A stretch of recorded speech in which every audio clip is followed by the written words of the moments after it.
موعد عيد الأضحى 2025 في الجزائر. السلام عليكم ورحمة الله وبركاته، ومرحبا بكم في هذا الفيديو الجديد.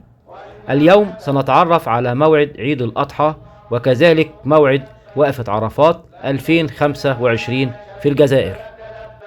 لكن قبل البداية لا تبخلوا علينا بدعمنا والاشتراك في القناة وتفعيل زر الجرس ليصلكم دائما كل جديد.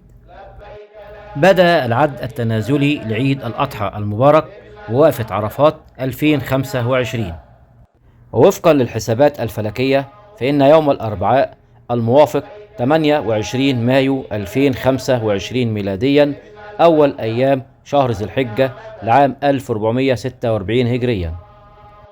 كما أوضحت الحسابات الفلكية فإن يوم الخميس الموافق 5 يونيو 2025 ميلاديا هيكون بمشيئة الله 9 من شهر ذي الحجة لعام 1446 هجريا وقفة عرفات. كما أوضحت الحسابات الفلكية فإن يوم الجمعة الموافق 6 يونيو 2025 ميلاديا هيكون بمشيئة الله أول أيام عيد الأضحى المبارك. وبهذه المناسبة السعيدة نتمنى لكم عيد أضحى مبارك أعاده الله علينا وعليكم بالخير والبركات، وكل عام وحضراتكم بخير.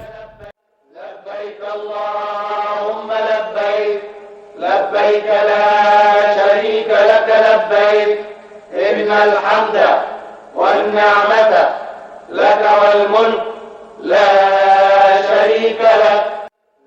لبيك اللهم لبيك، لبيك لا شريك لك لبيك، إن الحمد والنعمة لك والملك لا شريك لك.